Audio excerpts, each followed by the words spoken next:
Intel or AMD? That is the question. People ask this question all the time, and today I'm going to try to answer it in one video.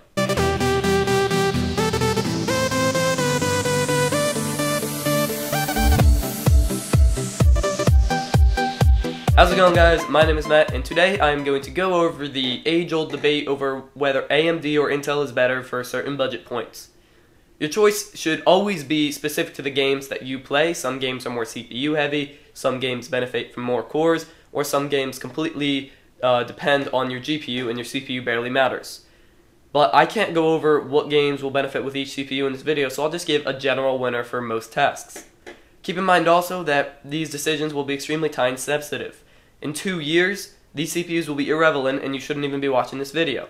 But if you're watching this from 2013 or 2014, this is relevant and you should watch this video to choose whether AMD or Intel is best for your budget. So let's start off with the $0 to $100 price point. At this cheap of a price point, AMD wins by a long shot. It has both APU and normal CPU offerings that beat anything Intel has to offer. If you're looking for an APU, which has a dedicated GPU on the CPU, you want to get the AMD A8 5600K, comes in at $90, it's a quad core, it's at 3.6 GHz, it's a pretty nice APU and will do pretty decently in games, but it's nothing special, so don't expect maxing out any games.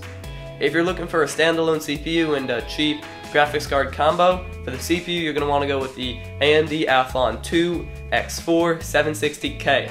It also comes in at $90, but it's a better processor considering it doesn't have the GPU on board, so it's just more CPU power. For these builds, I would recommend the Athlon for like a $300 or $400 build, and the A8 APU for like a $200 build. Moving on to the $100 to $150 price point, there is actually no winner. This is the only time that this is going to happen, and I know I said I didn't want this to happen, but there really is no winner at this price point. AMD has a good offering with the AMD FX 6350. It's a 3.9 GHz 6-core processor for only $140, so it's a pretty well-apted processor with 6 cores, which will do great on multi-threaded applications, but the architecture isn't that great, so it's not that great single-threaded. On the Intel side, we have the i3 4330. This is a 3.6 GHz dual-core, only 2 cores. It does have hyper-threading, so it's 4 threads, so essentially you kind of have 4 cores, but it's technically a dual-core. It also comes in at $150 opposed to the $140 AMD FX 6350.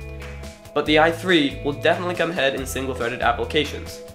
From the $150 to $200 price point, AMD wins by a long shot.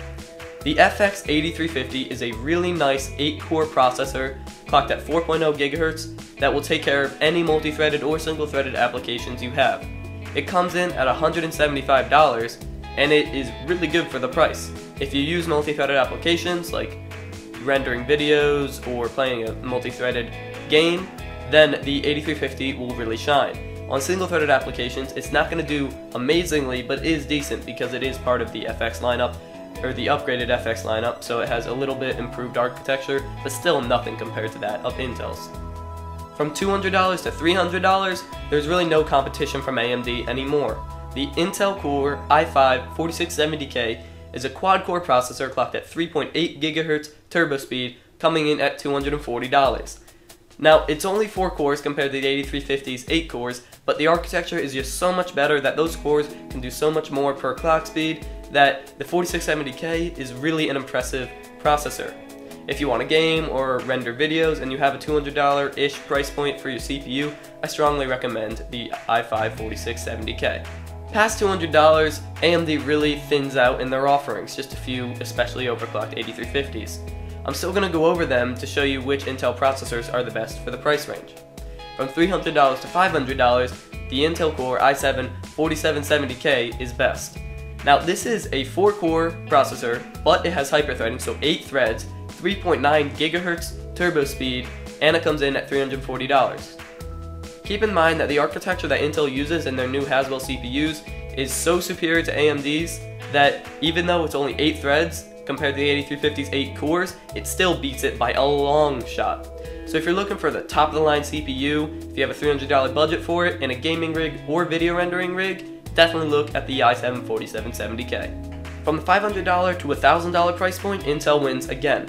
With their i7-4930K, they really destroy any overclocked 8350s that AMD has to offer.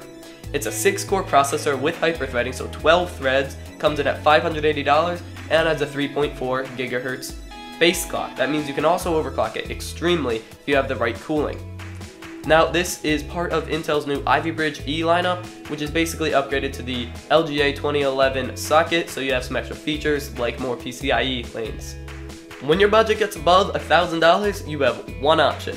The Intel Core i7-4960X is the best of the best when it comes to consumer-grade processors right now. You're looking at a 6-core processor with 12 threads at 4.0 GHz turbo speed, coming in at a $1,050 price point.